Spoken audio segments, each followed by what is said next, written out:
Gerard, good to see you again. Thank you, Carl. Good to see you. Before we talk about actual names in the bank space, I wonder, this view that perhaps Powell, some believe, is the best man to reverse engineer what he's done in his first term. How valid do you think that is?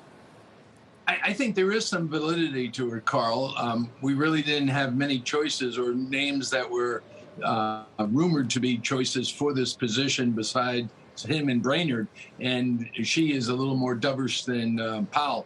But you're right, Powell has a real tough task in front of him. This inflation issue, as he has acknowledged, is not as transitory as he thought, and they're going to have to probably get much more aggressive than they originally anticipated about 6 months ago. Could others like Larry Summers would have been maybe better? Possibly, but at least Powell is a known quantity.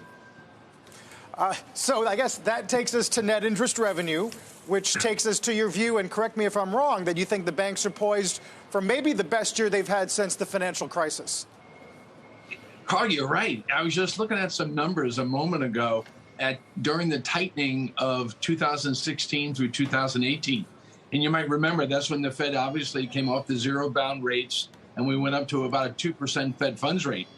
And what was interesting was the net interest revenue in 2015 for the industry grew about 2%. By 2018, that growth year over year was 8%. We went from 2 to 6 to 8. And so I think what you're going to see is a very similar pattern should the Fed use the short end of the curve to fight inflation by raising rates. So rising short-term interest rates positions the banks very well for 2022. So, Gerard, what happens if, and I ask this because in recent weeks we've seen this, a flattening of the yield curve. If that continues to take place, at least for now, in the midst of tapering, what does that do to this entire thesis?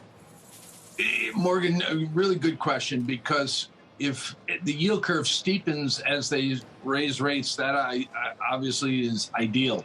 But even in a flattening, it's going to be very positive for the following reasons. First, the liquidity in the system today is unprecedented.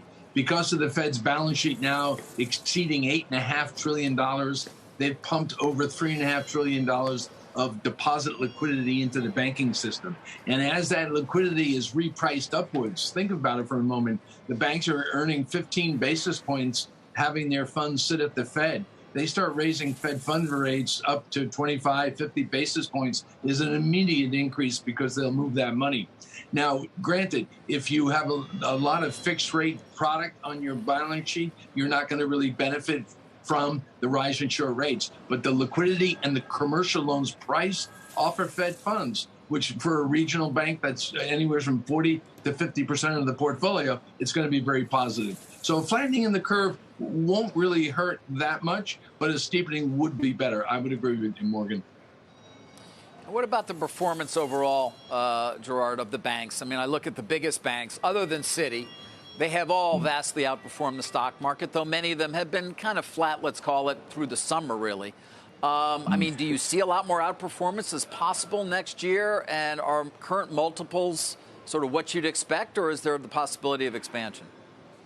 You're getting right to the heart of the matter, David. And when you take a look at it, it's really, the multiple expansion that we've seen has been tremendous. You think back to March 23rd, 2020, and the stocks on average were trading at around 60% of book value. Today, that's about 140% of book value. But to your point, could they go higher from here?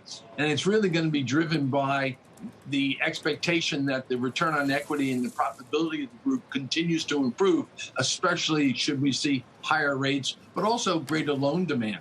And I think when you look back through the cycles, now granted, 2020's recession in the credit cycle was not a typical credit cycle. But if you go back to 1990, 2001, and even parts of the 08-09 recession, the banks not only recover in the first year after the recession, but it continues for the second year, with the exception of 08-09, because you might remember in 11, there was a real concern of us doing a double dip because Europe was in a recession. But my point is that, yes, there is evidence that these stocks can work not just for 1 year after a recession, but for 2 because of increased profitability. And to Carl's point, if this net interest revenue comes in, that's what will drive this profitability.